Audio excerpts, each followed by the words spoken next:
Good morning sir. Good morning, good morning. आप लोग नाम लिख Good, दो ना। good morning, sir. Good morning.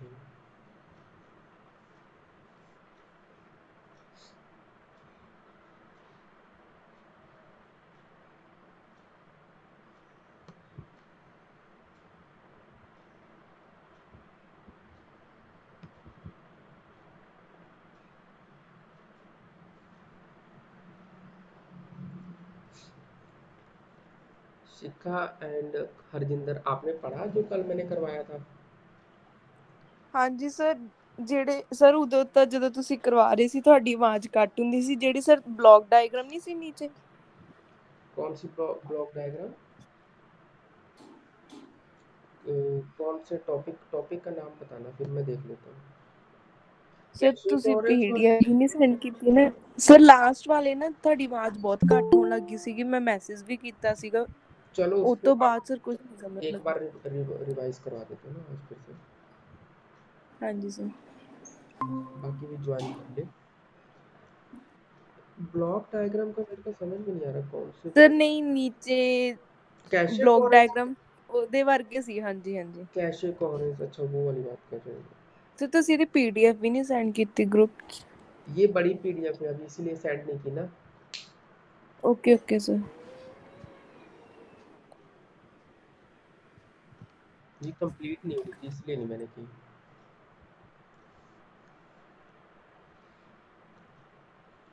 निश्चित, आपने कुछ पूछना है कल वाली क्लास से? No sir. 2 मिनट वेट करो और देख लेते हैं और किसी ने आना है।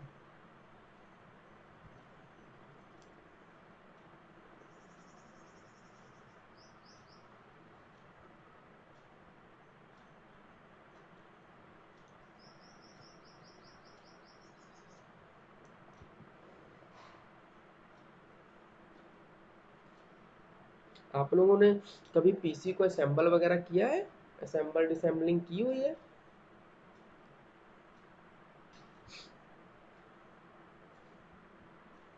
हाँ जी स्टूडेंट्स, हेलो। ਹਾਂਜੀ सर। मैं ये पूछ रहा हूँ कि आप लोगों ने कंप्यूटर को कभी डिसेंबल किया हुआ है, मतलब उसको ओपन करके आपने देखा कि कौन कौन से पार्ट्स होते हैं, ये सारा कुछ? Yes sir. ठीक है, ठीक है। फर्स्ट ईयर में किया था? नहीं सर, वो तो +2 च भी कीता आ। अच्छा अच्छा, चलो ठीक है। तो विंडो वगैरह इंस्टॉल वगैरह कर लेते हो आप लोग? हाँ जी हाँ जी सर। चलो ठीक है, वो भी आप लोगों के प्रैक्टिकल का थोड़ा बहुत पार्ट था, तो इसलिए मैंने पूछा है कि अगर कर लेते हो तो ठीक है।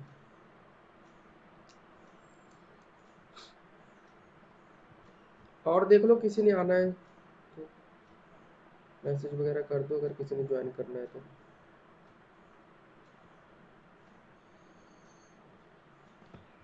चलो करें स्टार्ट।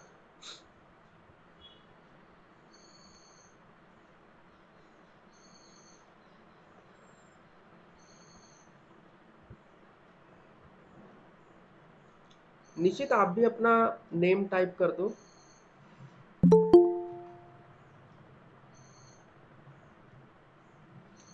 हाँ जी स्टूडेंट्स, नेम टाइप कर दो आप लोग अपने, जिन्होंने ज्वाइन किया है।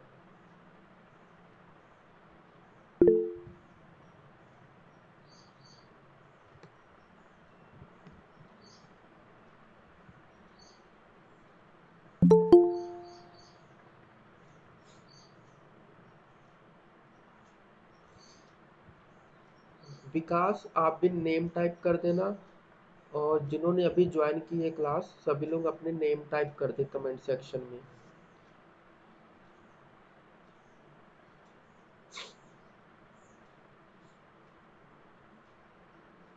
हाँ जी, फिर करते हैं start class.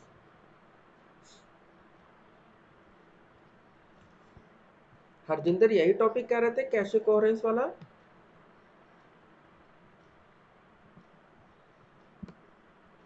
Hello.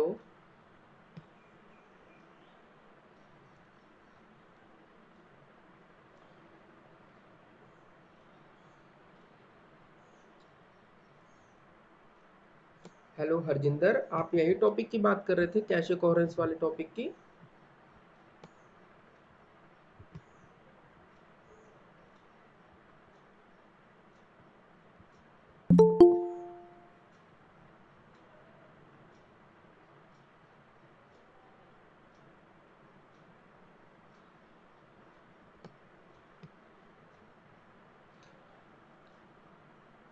Hello Harjinder.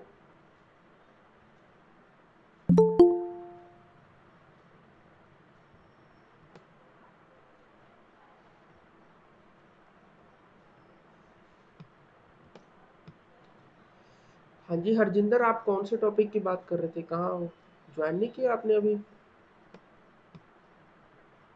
अच्छा, और किसी स्टूडेंट्स को डाउट है ये कैशे कोहेरेंस वाले टॉपिक में?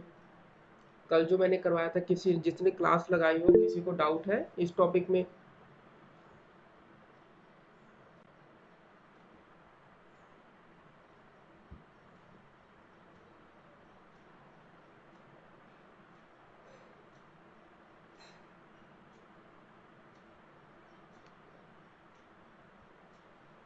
हाँ जी स्टूडेंट्स, कुछ बोलोगे तभी मैं करवाऊंगा आगे।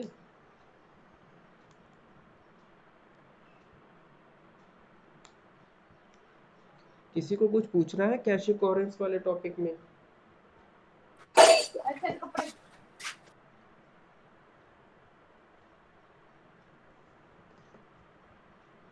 हाँ जी, मेरी आवाज आ रही है आप लोगों को?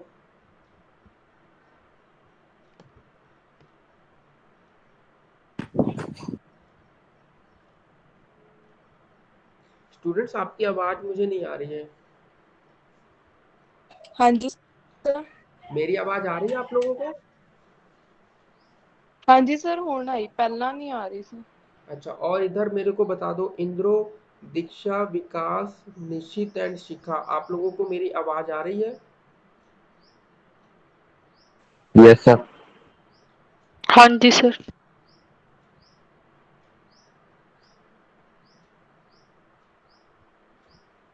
चलो फिर स्टार्ट करते हैं।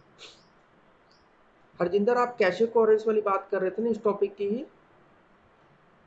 हाँ जी सर। हाँ जी। देख लो इसको, टॉपिक एक बार फिर से देख लो। मैं ये बता रहा था कि ब्लॉक डायग्राम को पहले समझ लेते हैं, इसमें है क्या। देखो, यहाँ पे ना P1, P2, P3 and so on up to Pn, ये मल्टीपल प्रोसेसर है। क्योंकि अभी हम बात ही मल्टी प्रोसेसर की कर रहे हैं, तो ये एक सिनेरियो है। इस तरह की प्रॉब्लम हमें मल्टी प्रोसेसर सिस्टम में देखने को मिलेगी, तो उसी की हम बात कर रहे हैं। तो यहाँ पे हमारे पास मल्टी प्रोसेसर लगे हुए हैं, ठीक है। और हर एक प्रोसेसर के पास अपनी एक लोकल कैश है। आपको पता था कि प्रोसेसर के पास कैश मेमोरी तो होती है, ठीक है। तो हर एक प्रोसेसर की अपनी एक कैश मेमोरी है। और जो मेन मेमोरी है ना, वो जो है वो शेयर्ड है। मतलब हर एक प्रोसेसर की कैशे मेमोरी इंडिविजुअल है, और मेन मेमोरी जो है वो शेयर्ड है। तो होता क्या है कि जो मेन मेमोरी में एक वेरिएबल है एक्स, वो एक्स वेरिएबल सबसे पहले P1 जो है ना प्रोसेसर, उसके कैशे में ये लोड हो जाता है। P1 को रिक्वायरमेंट थी एक्स वेरिएबल की, तो उसके कैशे में ये वेरिएबल लोड हो गया। अब P1 ने क्या किया, P1 ने x की वैल्यू को चेंज कर दिया। मान लो x की वैल्यू जो मेन मेमोरी में थी वो 10 थी, तो इसने क्या किया, x की वैल्यू को लोड किया और इसने x की वैल्यू को चेंज कर दिया। पर चेंज कहाँ पे किया? अपने लोकल कैशे में इसने अपनी वैल्यू को चेंज किया। चेंज एक्चुअल में यहाँ पे मेन मेमोरी में नहीं हुए। मेन मेमोरी से डेटा हुआ रीड, और कैशे में क्या हो गया, राइट हो गया, वैल्यू चेंज हो गई। वैल्यू अभी रिफ्लेक्ट नहीं हुई थी मेन मेमोरी में, उसी के बीच में P3 को भी x की वैल्यू की जरूरत पड़ गई। तो P3 जो x की वैल्यू जो रीड करेगा वो मेन मेमोरी से करेगा, ठीक है। वैल्यू सभी लोग मेन मेमोरी से करेंगे, क्यों? क्योंकि मेन मेमोरी जो है वो शेयर्ड है। यहाँ पे P1 के कैशे में x की वैल्यू 11 हो चुकी है। इन मीनवाइल P3 ने भी x की वैल्यू को मेन मेमोरी से रीड किया, और उसे कितनी वैल्यू रीड हो गई, 10 हो गई।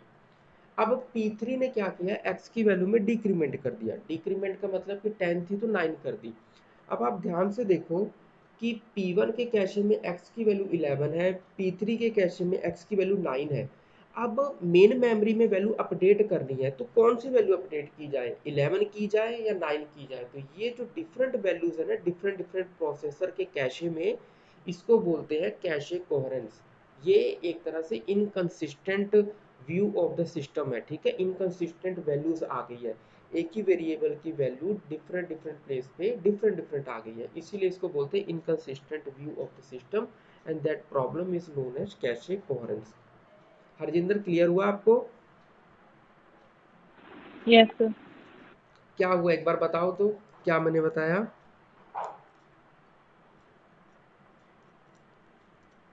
हाँ जी, कोई स्टूडेंट्स एक्सप्लेन कर सकता है क्या मैंने बताया आप लोगों को इसमें?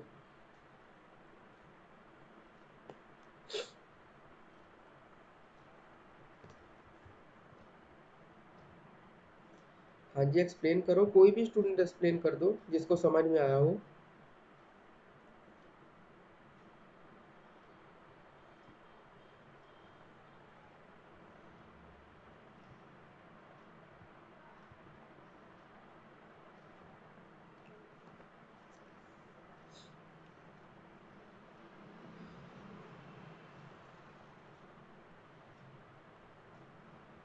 हाँ जी, करेगा कोई एक्सप्लेन, क्या आगे करें हम लोग?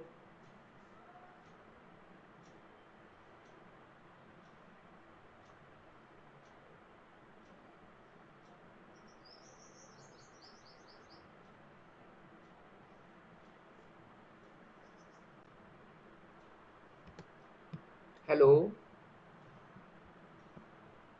Yes, sir. हाँ जी, कोई एक्सप्लेन करेगा कि आगे करें हम लोग फिर?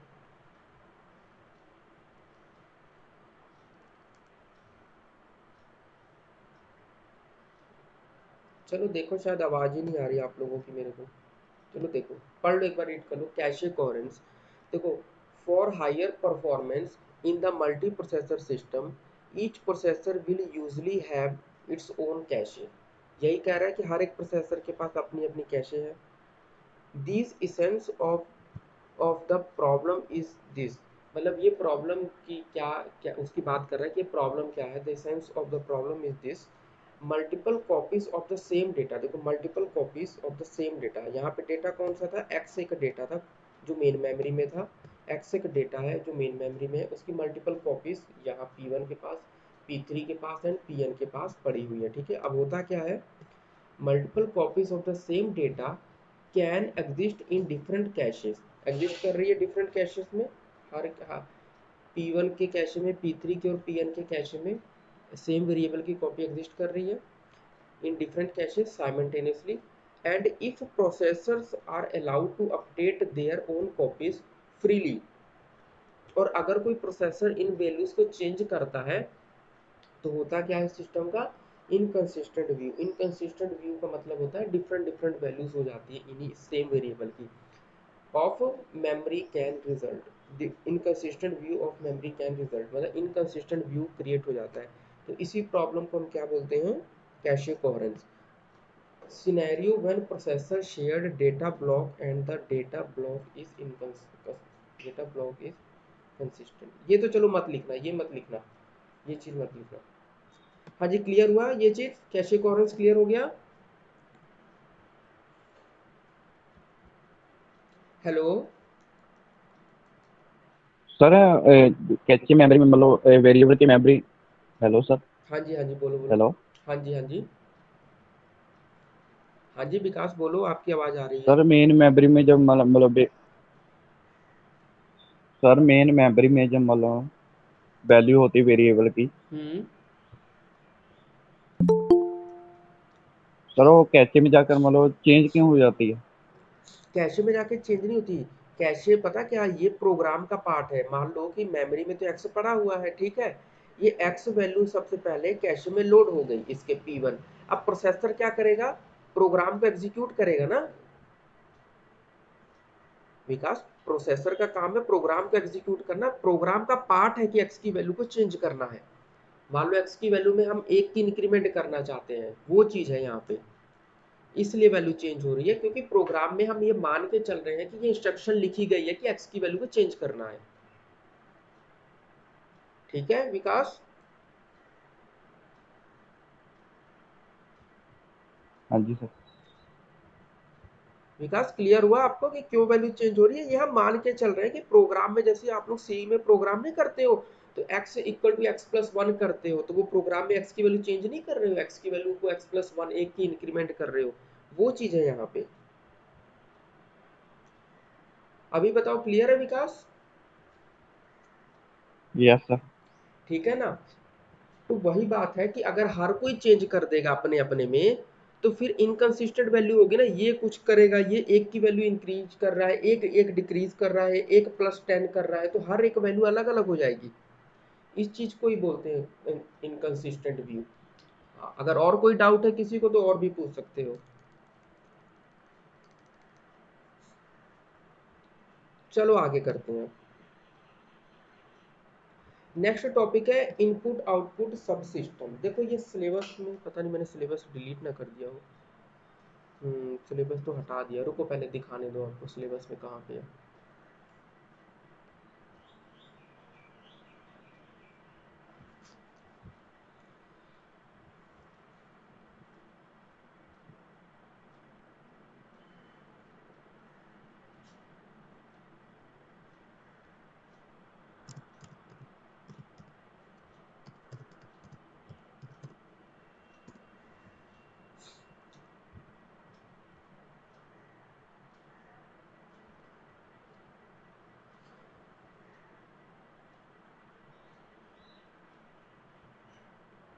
हाँ स्टूडेंट्स ये देखो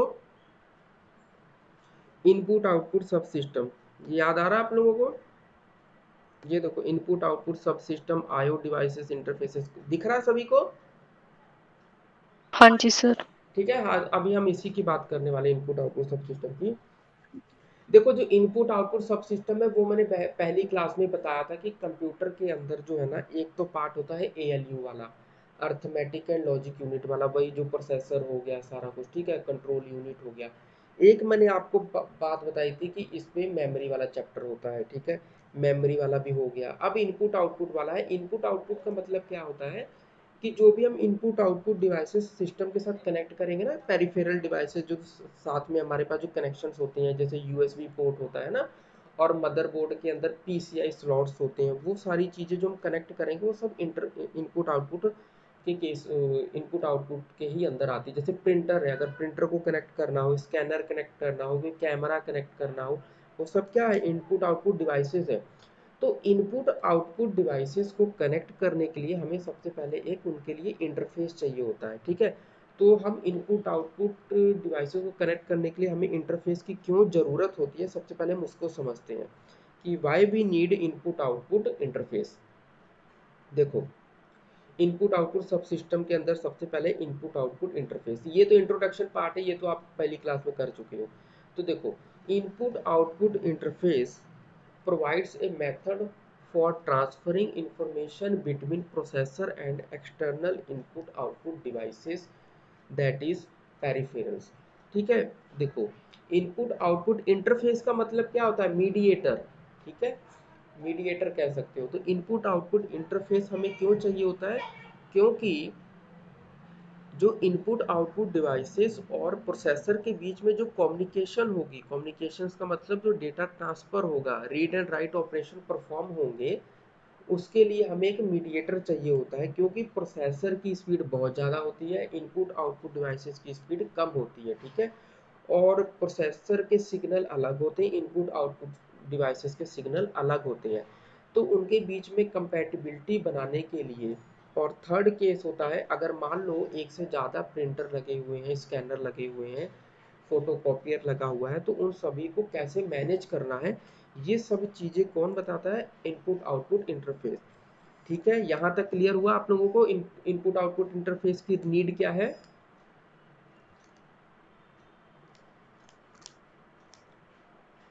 हाँ जी, क्लियर हुआ आपको इनपुट आउटपुट इंटरफेस की नीड क्या है?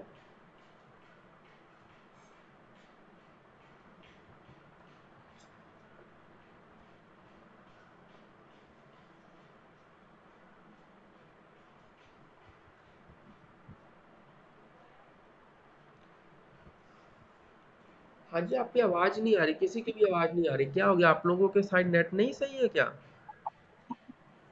Yes sir. मैं मैं कह रहा हूँ कि जो इनपुट आउटपुट इंटरफेस की जो मैंने बताई नीड, वो आप लोगों को क्लियर हो गई है?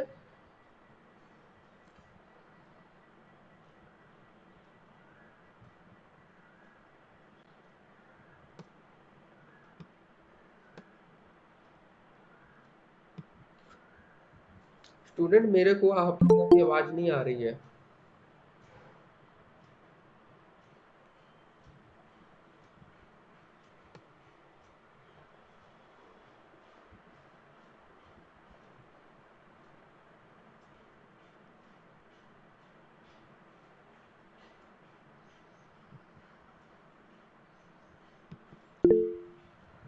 सर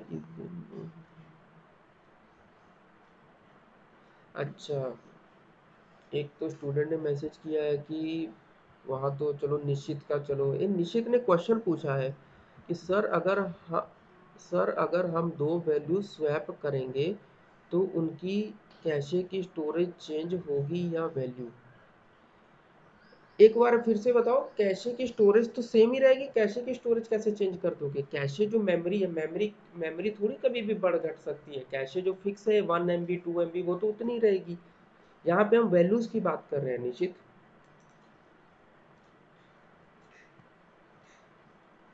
हेलो स्टूडेंट, बोलो कंटिन्यू करें कि फिर क्लास ओवर करें अगर नहीं आवाज आ रही है तो।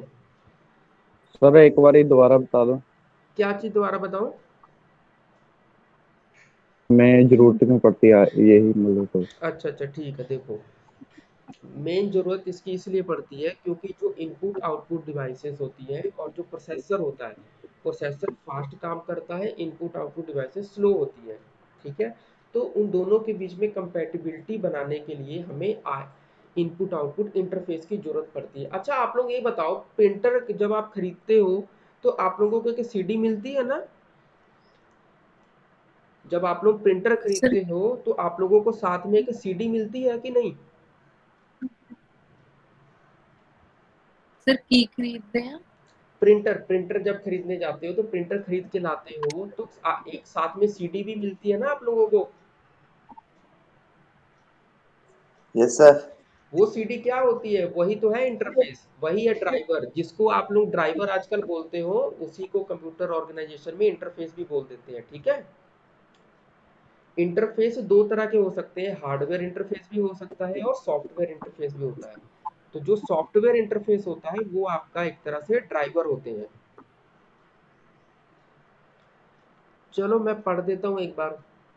देखो कौन कौन सी नीड है, ये विकास ने पूछा था कि एक बार फिर से बता दो। देखो विकास, कौन कौन सी नीड है। फर्स्ट पॉइंट होता है सिग्नल कन्वर्जन।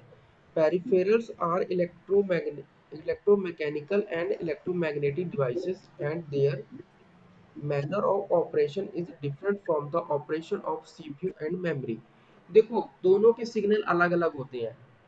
जो जो प्रोसेसर होता है वो इलेक्ट्रॉनिक सिग्नल होता है और जो पेरिफेरल डिवाइसेस होती है वो इलेक्ट्रोमैकेनिकल सिग्नल्स होते हैं। तो सिग्नल्स को कन्वर्ट करना पड़ता है ताकि एक दूसरे के सिग्नल को समझा जा सके। ठीक है, जी सर। सेकंड पॉइंट देखो विकास, बोलते रहना, मेरे को भी पता लगे कि हाँ आपको आ रहा है। सिंक्रोनाइजेशन।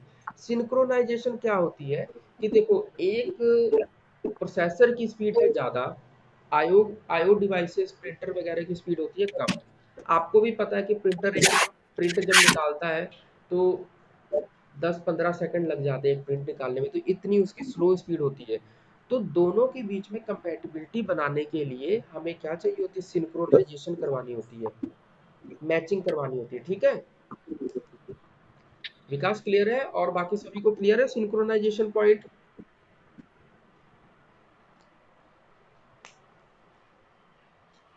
हाँ जी, सभी को क्लियर है सिंक्रोनाइजेशन पॉइंट?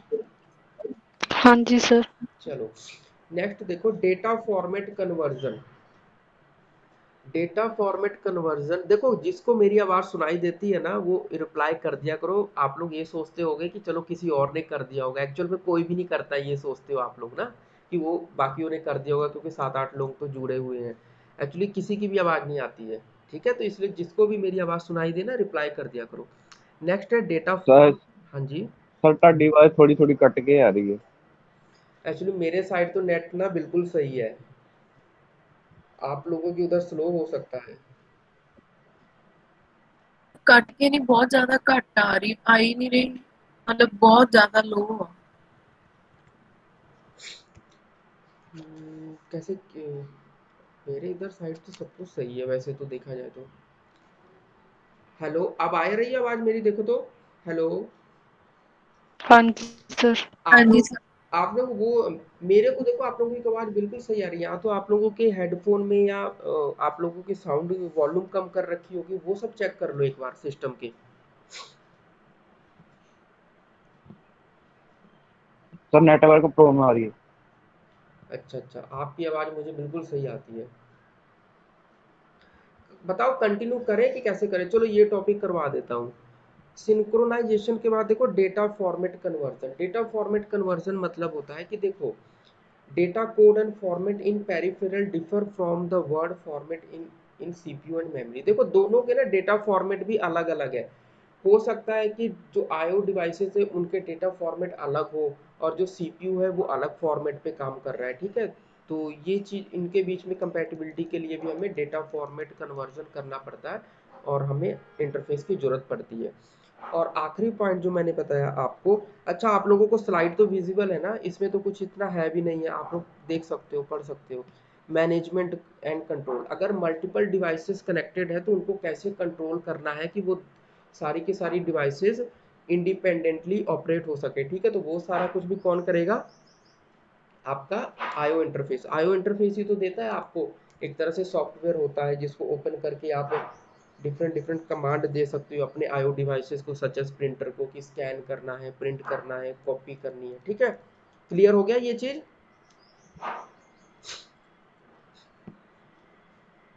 हाँ जी सर।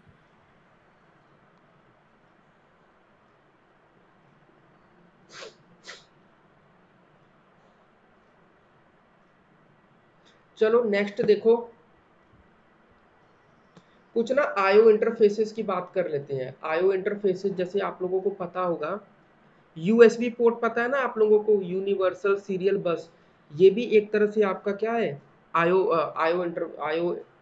आईओ इंटरफेस है, ठीक है। स्टैंडर्ड आईओ इंटरफेस है। आजकल तो हर जगह इन यूएसबी ही आ रहा है। तो यूएसबी में देखो क्या होता है, यूएसबी के वर्जन होते हैं। पहले यूएसबी 1 आया, फिर 2 आया, फिर 3 आया, और फिर 3.1 आया। तो कुछ नहीं है, यूएसबी 1 की स्पीड जो थी, लो स्पीड और फास्टेस्ट स्पीड इतनी है। यूएसबी 2 की स्पीड गिवन है आपको 480 Mbps, ठीक है। यूएसबी 3 की स्पीड जो है आपको 5 gigabits per second for USB 3.0 and 10 Gbps for 3.1। तो ये उनकी स्पीड है, ठीक है। और एक दो और इंटरफेस है, जैसे पीसीआई, पेरिफेरल कंपोनेंट इंटरकनेक्शन। ये पीसीआई स्लॉट जो होते हैं ना, ये आपके मदरबोर्ड के ऊपर बने होते हैं। रुको मैं दिखा देता हूँ आपको पीसीआई स्लॉट कैसे होते हैं। पीसीआई स्लॉट रुको दिखा देता हूँ।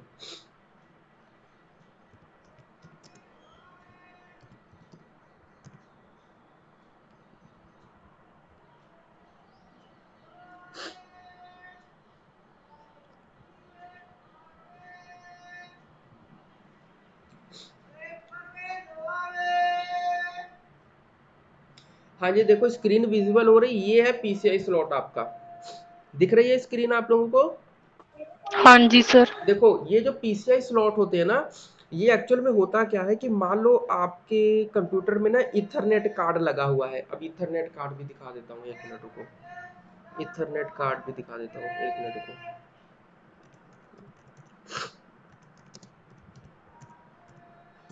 कई बार क्या होता है कि मदरबोर्ड के में ना इनबिल्ट इथरनेट पोर्ट होता है, ठीक है। जैसे देखो, ये वाला पोर्ट आप लोगों ने मदरबोर्ड में देखा होगा, कंप्यूटर में। अगर मान लो एक खराब हो गया, फिर क्या करोगे? पूरा मदरबोर्ड तो नहीं फेंक दोगे। तो फिर इस तरह से ना एक कार्ड आता है, ये देख रहे हो, ये कार्ड है।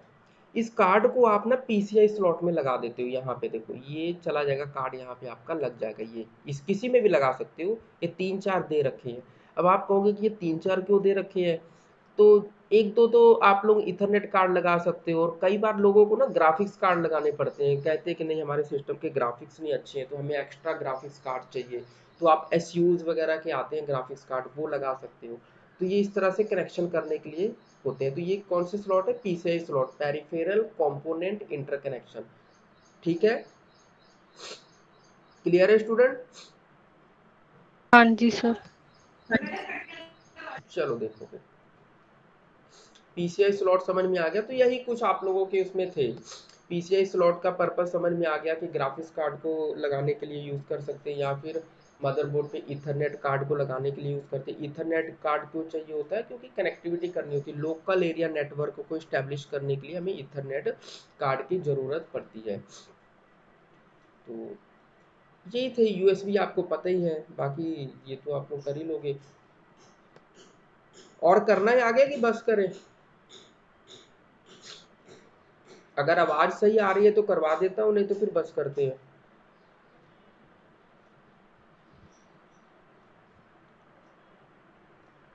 हाँ जी स्टूडेंट्स, करना है आगे?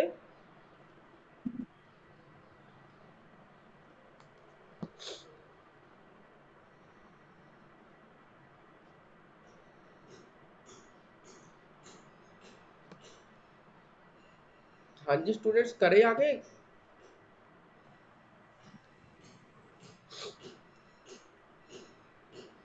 हाँ जी सर। चलो, तो अभी मैं दिखा देता हूँ टॉपिक कवर कौन सा किया। आप लोगों ने तो कंफ्यूज हो जाओगे कि कवर कौन सा किया। देखो अभी हमने क्या कवर कर लिया, इनपुट आउटपुट सब सिस्टम कर लिया और इनपुट आउटपुट डिवाइसेस इंटरफेस। ठीक है, input output device interface, interface कौन कौन से हैं और क्यों हमें इंटरफेस की ज़रूरत पड़ी। ठीक है, ये सब कुछ हमने कर लिया। अब इसके बाद ना देखो, आईओ ट्रांसफर की कुछ टेक्निक है, प्रोग्राम्ड कंट्रोल, इंटरप्ट ड्रिवन और डीएमए। ये इंपॉर्टेंट टॉपिक है, इसको मैं कल करवाऊंगा क्योंकि मेरे को लग रहा है कि आवाज़ अभी सही नहीं आ रही है। ठीक है, ओके सर। एक छोटा सा टॉपिक जो है ना वो यहाँ पे है, हाँ, प्रोसेस स्टेट ट्रांजिशन। ये ऑपरेटिंग सिस्टम में पढ़ा है आप लोगों ने, प्रोसेस स्टेट ट्रांजिशन। प्रोसेस की डिफरेंट डिफरेंट स्टेज होती है ना, जैसे न्यू होती है, रेडी होती है, रनिंग होती है। हेलो, हाँ जी सर। ये बताओ कि आपने पढ़ी है ये process state transition diagram operating system में, न्यू, रेडी, रनिंग, टर्मिनेशन, ये सारे हाँ जी सर, पढ़ ली। पढ़ ली हुई है? अगर बाकियों ने भी पढ़ ली हुई है तो फिर हम इसको नहीं करेंगे। बताओ, कर ली बाकियों ने पढ़ी हुई है? हाँ जी सर। एक बार कमेंट बॉक्स में जिन्होंने पढ़ रखा है वो एक बार टाइप कर दो ताकि मेरे को पता लग जाए कि आप लोगों ने प्रोसेस की स्टेट ट्रांजिशन पढ़ रखी हुई है। अभी इस समय निश्चित है, शिखा है, विकास है, इंद्रो है, दीक्षा है, हरजिंदर है। इंद्रो कह रहा है कि नहीं पढ़ी हुई है, और बाकी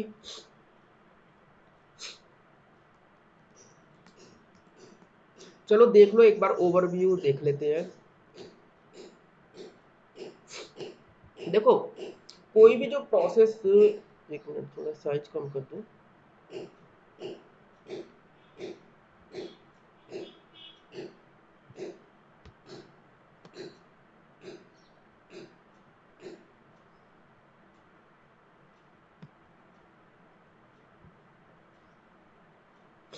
देखो जो प्रोसेस होता है ना,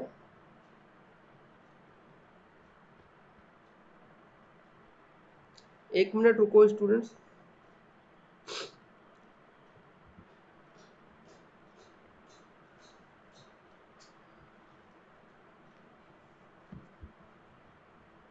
एक मिनट वेट करो स्टूडेंट्स। मैं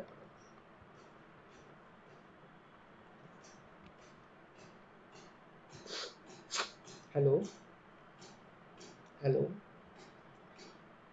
हाँ जी हाँ जी कर रही हूँ। हम्म।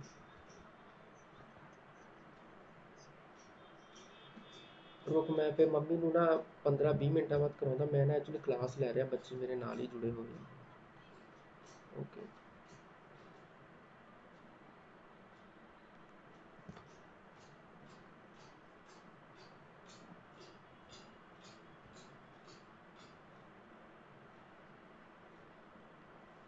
हाँ जी हेलो।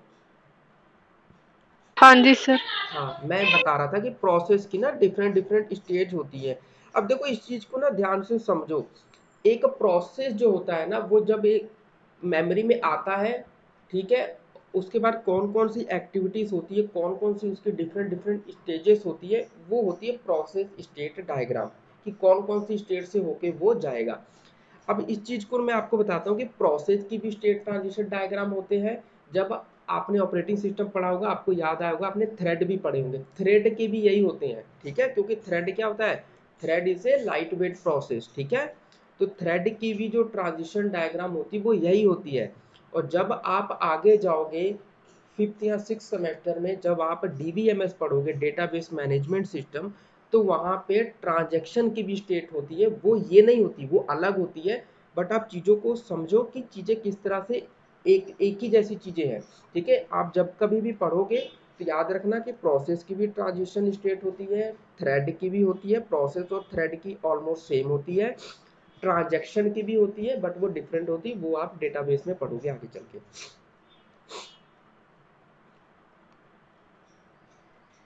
चलो अभी मैं बताता हूँ। देखो कोई भी प्रोसेस जो है ना, देखो न्यू का मतलब है कि जैसे ही आपका प्रोसेस जो है ना वो मेमोरी में आ गया तो उसकी स्टेट कौन सी होगी, न्यू स्टेट होगी, ठीक है। न्यू का मतलब वो नया नया बॉर्न हो गया है, वो मेमोरी में आ गया। मैंने कहा था ना कल कि प्रोसेस जो होता है वो आपका एक तरह से एक्टिव स्टेट होती है, प्रोग्राम होता है पैसिव। एक्टिव स्टेट, ठीक है, वो मेमोरी में आ गया, रैम में आ गया। उसके बाद रैम में आने के बाद अभी वो एग्जीक्यूट नहीं हुआ है, रैम में आने के बाद वो जाता है रेडी स्टेट में। रेडी स्टेट में एक तरह से एक से ज़्यादा प्रोसेस हो सकते हैं। जो आप लोग मल्टी प्रोग्रामिंग पढ़ते हो ना, कि मेमोरी में हम मल्टीपल प्रोग्राम को लोड कर देते हैं, वो यही चीज़ है। रेडी स्टेट में मल्टीपल प्रोसेस होंगे आपके, बट कौन सा एग्जीक्यूट होगा ये डिपेंड करता है शेड्यूलर के ऊपर। देखो इसीलिए लिखा हुआ शेड्यूल्ड होगा। अब ये रेडी में तो बहुत सारे हैं, जैसे मान लो P1 P2 P3, multiple process है इसमें। कौन सा एग्जीक्यूट होगा, that will be decided by the scheduling algorithm, and you have covered most of the scheduling algorithm such as first come first serve, shortest job first, shortest remaining time first, and multi queue scheduling, round robin, ठीक है। The based on the scheduling algorithm the particular process will be go into the running state, ठीक है। जैसा algorithm आप use करोगे उसके base पे ready state से रनिंग स्टेट में आएगा। अब आपसे पूछा जा सकता है कि रेडी स्टेट में एक से ज्यादा प्रोसेस हो सकते हैं। यस, हो सकते हैं। एक सिस्टम में रेडी स्टेट में एक से ज़्यादा प्रोसेस हो सकते हैं, बट रनिंग स्टेट में जब एग्जीक्यूट होगा तब एक ही प्रोसेस एग्जीक्यूट होगा, क्योंकि एक प्रोसेसर एट ए टाइम एक ही प्रोसेस एग्जीक्यूट कर सकता है, ठीक है। तो अब ये जो साइकिल है ना, हेलो मेरी आवाज़ आ रही है आप लोगों को? हाँ जी सर। ये जो साइकिल है, ये साइकिल जो है ना, देखो ये ऊपर से एक एरो इधर लगा और फिर ये एक एरो इधर लगा, ये भी कुछ शो कर रहा है।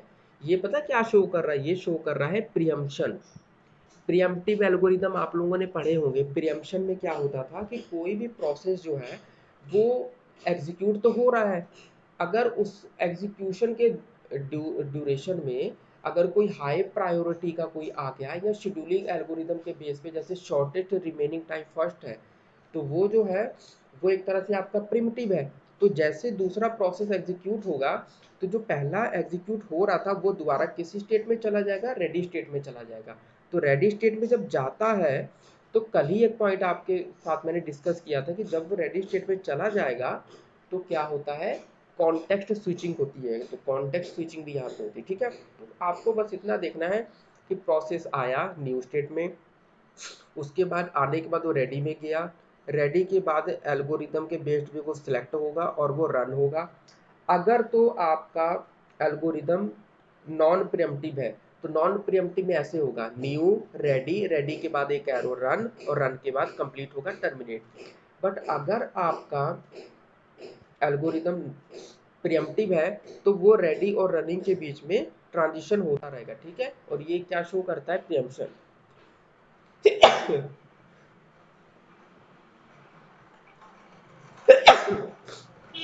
ये क्या शो करेगा आपको, प्रियम्पशन शो करेगा, ठीक है।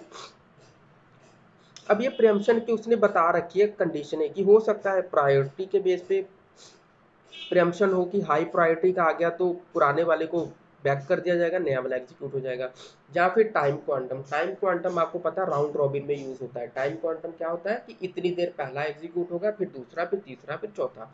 जैसे 2 मिली सेकेंड के लिए पहला एग्जीक्यूट होगा, ठीक है। क्लियर है, ये सब चीज आप लोग पढ़ चुके हो। उसके बाद देखो कई बार क्या होता है कई बार जब जगह नहीं होती ना, रन स्टेट में जब जगह नहीं होती, कोई आईओ रिक्वेस्ट आ गई, तब मान लो प्रोसेस एग्जीक्यूट हो रहा है, प्रोसेस एग्जीक्यूट होते होते उसने कहा कि प्रिंटर से डेटा निकालना है, प्रिंट आउट निकालना है, बट मान लो प्रिंटर में पेज ही नहीं है। अब जब पेज नहीं है, देखो ये यही चीज आपसे पूछी गई है, इंटरप्ट आएगा तो क्या होगा, तो मान लो पेज ही नहीं है, इंटरप्ट आ गया कि पेज नहीं है प्रिंटर में, तो फिर इसको यहाँ पे रखने का कोई फायदा नहीं है, क्योंकि यहाँ पे एक प्रोसेस एग्जीक्यूट होगा। मान लो अगर प्रिंटर में पेज नहीं है, तो इसका मतलब ये थोड़ी है कि रेडी स्टेट में जितने भी प्रोसेस हो वेट करते रहेंगे, नहीं, इसको तुरंत यहाँ से बाहर निकाला जाएगा। इसको बाहर निकाल के क्या कर दिया जाएगा, वेट स्टेट में या ब्लॉक स्टेट में ये चला जाएगा। तो देखो इंटरप्ट जैसे आया ये बाहर आ गया, जब ये बाहर आ गया कोई और प्रोसेस होगा वो एग्जीक्यूट होने लगेगा। ये अब जब इसका काम पूरा हो जाएगा, जब पेज वगैरह सब हो जाएंगे, आईओ कंप्लीट हो जाएगा, तब ये कहाँ चला जाएगा, रेडी स्टेट में, और फिर ये वही साइकिल फॉलो करने लग जाएगा। बताओ यहाँ तक क्लियर हुआ? हाँ जी स्टूडेंट, यहाँ तक क्लियर हुआ? हेलो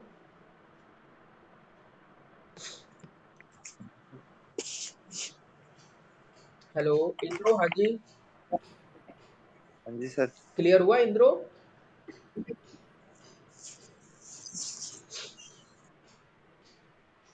इंद्रो आपकी आवाज नहीं आई, अगर नहीं क्लियर हुआ तो फिर से बोल दो।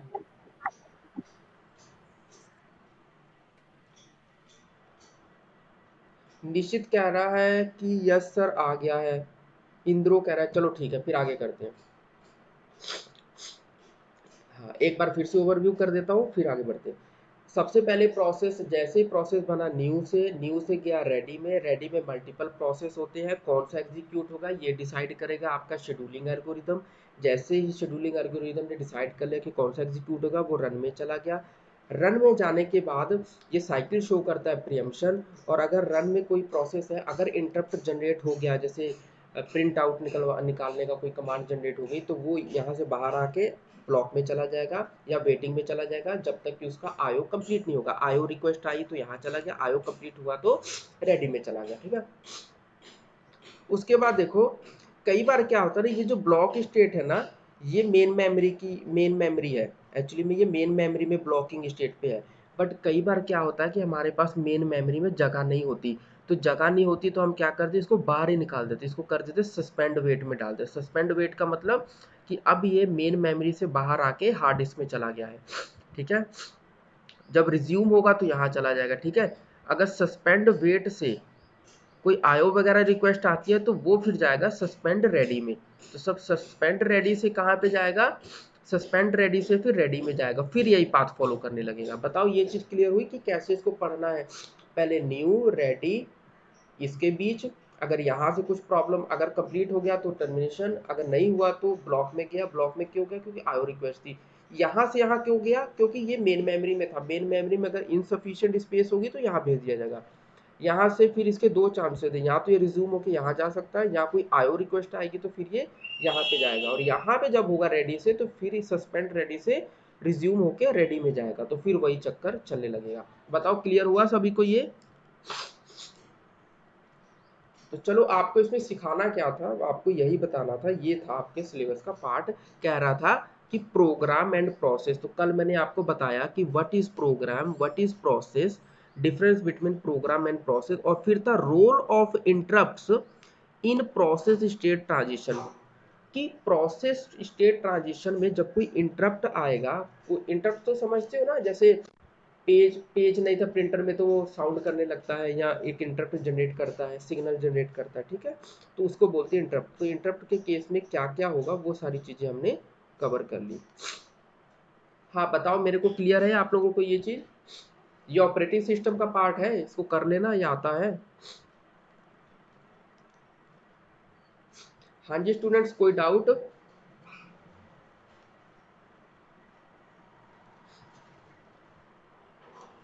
हाँ जी जल्दी बोलो, कोई डाउट है इसमें?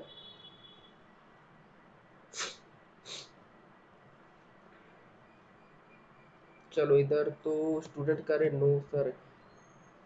दीक्षा कह रही है कि कोई डाउट नहीं है। हाँ जी, और किसी को कोई डाउट है? रमन आपको कोई डाउट है? विकास,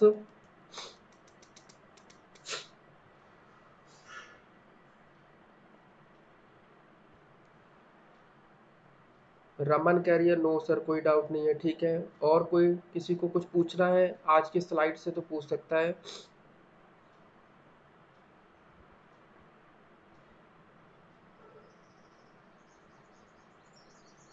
चलो फिर ठीक है स्टूडेंट्स, आप लोगों की नेक्स्ट क्लास भी है, उसमें मैसेज आ गया है। ओके ठीक है, बाय बाय, बाकी कंटिन्यू करेंगे कल। ओके।